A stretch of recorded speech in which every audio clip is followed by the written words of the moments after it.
Normalmente aquí la gente pide préstamos para comprar piso. Cuando hablamos de georgianos que no tienen líquido, se van a bancos muy pequeñitos que allí te están cobrando un 30%, un 40% perfectamente. Eso está pensado para gente que lamentablemente están muy metidos en tema de gambling, porque hay casinos online y demás.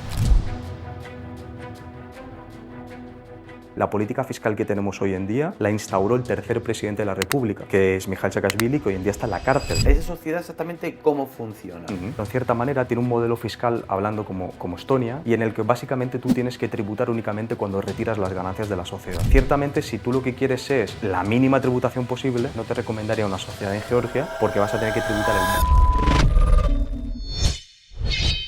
No hemos hablado sobre el tema de las hipotecas, ¿no? Eso. Pero aquí los georgianos que tienen un buen trabajo, aquí hay gente que gana poquito, 400, 500 euros al mes, pero luego hay gente, clase media, que les va muy bien la vida. Entonces, ese perfil de gente te diría que cuando quieren comprar un piso para vivir, tienen la suficiente fuerza para poder poner un 30% de entrada, pero la otra parte la suelen pedir al banco, ¿no? Vale. Entonces, dependiendo, dicen, de este piso me interesa porque ya compra y me pongo a vivir, entonces pagan el 6-7% de interés anual en dólar, dependiendo de la divisa a la que compras, ¿no? El piso, pues es en euro, en dólar o lari, pues tienes unos intereses u otros en el banco, ¿no? Vale. Son más caros que en España, eso ya de entrada lo digo. Sí, acabo de flipar con lo del 7, ¿no? Pues euros no recuerdo muy bien, pero era entre el 6 y el 7%, dólar entre el 7 y el 8% y lari tienes el 14%. 14% anual. Entonces, ¿qué hace la gente normalmente? Lo que coges en dólar o en euro. Claro, por ¿no? más que esté dolarizado el mercado. Exactamente. Pero también te tengo que decir que quieres abrir una cuenta bancaria en Georgia y quieres poner depósitos a plazo fijo, 6 meses, un año, tienes retornos súper interesantes. Hablamos del 12-13% de interés en lari. Tengo muchos clientes que incluso que sin venir a vivir aquí, están viviendo en cualquier otra parte del mundo, abren cuenta bancaria. Ahí meten, no sé, 50.000 laris, pues tienes un 12% anual, está muy bien. Ya ves. No, me flipa lo que tengáis un 7% de intereses bancarios para hipotecas. Sí. como Es que garantía. ha subido en el último año, año y medio, y Sí, como igual todos que en los España, igual que en todos los Sí, lados. pero Veníamos de un en España 4 o nos 5. estamos quejando, yo he firmado el último un 2,6 Ya, y nos estamos quejando del 2,6. Por eso, algo que yo veo venimos mucho, de donde venimos, claro, ¿sabes? algo que yo veo mucho en vuestros vídeos de real estate es eso, ¿no? Que es como muy rápido, muy económico el dinero bancario, aquí no pasa. En cambio, aquí cuando me hablan de un 7, un 8, allí es el nivel de un préstamo personal. Ujú. Entonces, ¿cuánto está el préstamo personal aquí? O sea, microbancos, eso es una burrada. No, préstamo personal de 30.000 euros para un coche. Mira, normalmente aquí la gente pide préstamos para comprar piso. O sea, cuando hablamos de georgianos que no tienen líquido, que no tienen buenos puestos de trabajo, se van a bancos muy pequeñitos que hacen microfinanzas, que allí te están cobrando un 30%, un 40% perfectamente por darte 30.000 laris, ¿no? Y eso está pensado para gente que lamentablemente están muy metidos en tema de gambling, porque hay casinos online y demás, deben dinero. Sí. O sea, son para un perfil de gente, Sí, ¿no? sí, sí. Hablamos de una familia normal y corriente que no tiene ese tipo de necesidades. Normalmente suelen coger un préstamo hipotecario para comprar un piso. Entonces ahí hablamos de ese porcentaje que os decía, ¿no? Yo aquí tengo gente que lo que hace, y no sé qué opináis de si lo veis buena jugada o no, pero es que compran con préstamo hipotecario, 70% el banco, 30% ellos, o 40% ellos, 60% el banco, y lo que hacen es que si tienen un plan de amortización a 10 años, lo que hacen es liquidarlo al segundo año. Para mí, el tema de préstamo bancario es interesante si lo que quieres es comprar para hacer un flipping house y vender, Eso sí. o si ves que le vas a tener una rentabilidad en 3 años y luego lo vendes. Ahí no te está jugando Porque hay nada pasado. crédito hipotecario para extranjeros, ¿no? No, es solo mismos, ¿eh? De hecho, aquí te tratan igual seas local que seas extranjero. Puedes ir con el pasaporte, y con una prueba de origen de fondos que tienes en España un salario, que tienes dividendos o que Y ya. lo que fuera, y te lo dan. Ellos hacen una appraisal, hacen una evaluación en la propiedad y dicen, vale, pues este lo evalúo yo en 95. Resulta que el precio de venta eran 100, pues te dan del 95 te dan máximo 70%. Vale, Sí, yo por ejemplo sí que he tenido en mis propias carnes de que ya llevo muchos años con el banco, tengo mi permiso de residencia ya para largo plazo, es decir, ya tengo una cierta historial, me han llegado a dar hasta el 90%.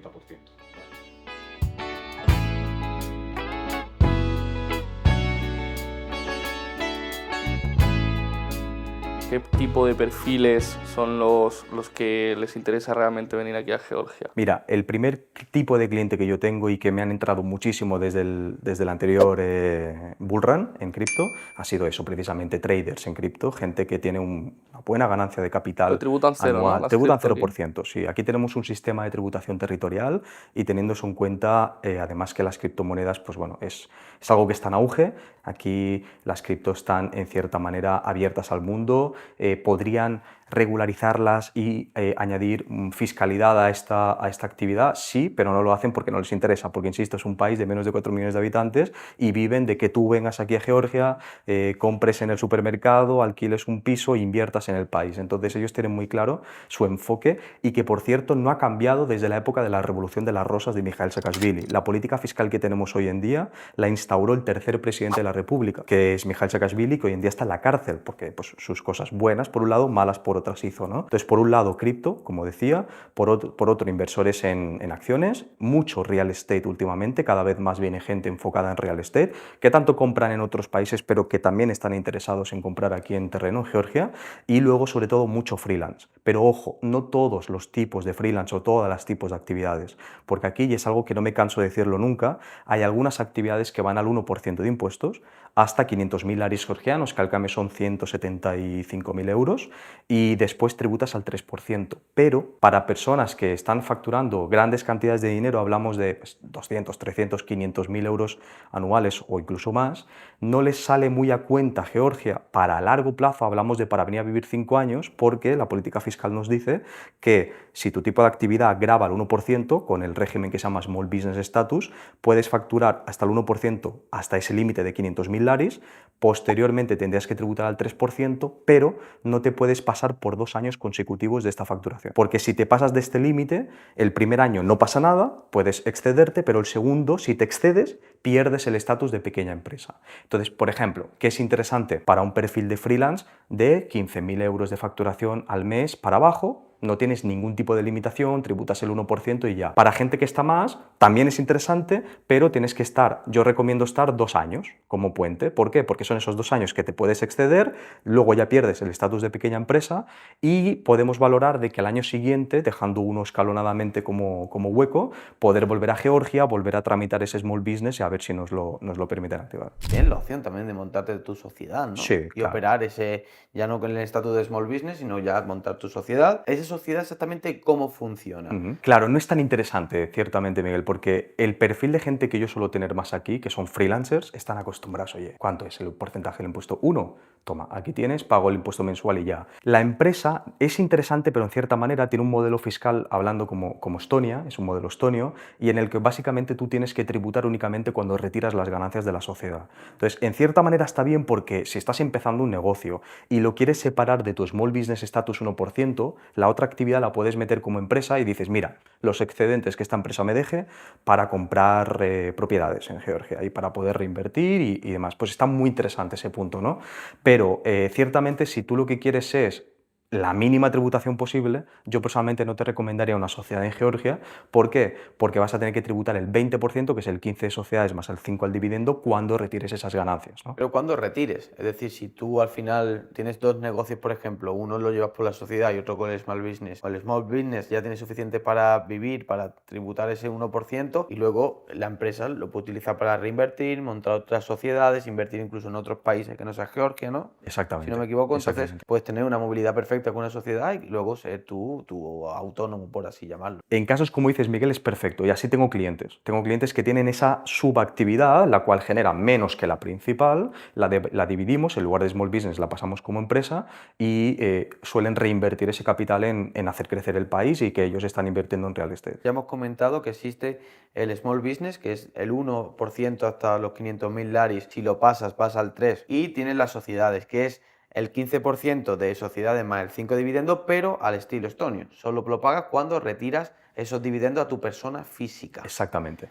Vale, si la empresa está reinvirtiendo en otros negocios, en otras empresas, no pagarían nada. Eso es. Aparte de esto, estos serían 2 impuestos, ¿no? Hay otros 4. Sí, 6 en total. sí. En 6 Georgia. total. En Georgia. Tenemos el IVA también, tenemos el impuesto a la propiedad. Tenéis el IVA, hemos comentado ya 2, el del small business, el de las empresas, el IVA, el impuesto a la propiedad. Tenemos el impuesto especial para bienes de consumo, como por ejemplo son los tabaco, alcohol, etc. ¿Vale? El impuesto a la renta, perdón, el impuesto a la renta, ¿ok? Vale. El impuesto a la renta es el que hablamos del 1%, ¿no? Vale. O por ejemplo, cuando tú tienes una propiedad en Georgia y la estás alquilando, pues el impuesto a la renta es el 5% de ese bien inmueble, ¿no? Cuando lo vendes, también. Si lo vendes antes de 2 años, 5%. Si lo vendes después de 2 años, no tiene que tributar esa ganancia esa plusvalía que tú obtienes de ese piso que vendes. Vale, y eso daría exactamente igual si lo hago como persona física o como sociedad. No, es diferente. Por ejemplo, en el caso del property tax, el impuesto a la propiedad, si tú tienes unas rentas muy bajitas en Georgia locales, por ejemplo, esas rentas son de salarios de empresas, dividendos de empresas georgianas o simplemente la renta que percibes de tus pisos que tienes en Georgia, si tienes una renta inferior a 40.000 laris georgianos, que son al cambio unos 16.000 euros anuales, no tienes que pagar el impuesto a la propiedad. Pero si tienes 40.000 laris de ingreso local en adelante, ahí por baremos, vas desde el 0,2% del impuesto a la propiedad hasta el 1%. Entonces, en el caso de la empresa, es el 1% del impuesto a la propiedad. Sin embargo, tú como particular puedes pagar un 0% del impuesto a la propiedad si no tienes unas rentas muy altas aquí. Entonces, dependiendo de esa persona y de esa situación, se recomendaría más como empresa o como tal, ¿no? Luego, el impuesto a la renta que hablamos con la venta del activo o el alquiler del activo, eso en la sociedad no lo tenemos. ¿Por qué? Nuevamente el modelo estonio. Esa plusvalía que va dentro de la sociedad no tributa si no retiramos esa ganancia. Entendidísimo. A mí me queda bastante claro.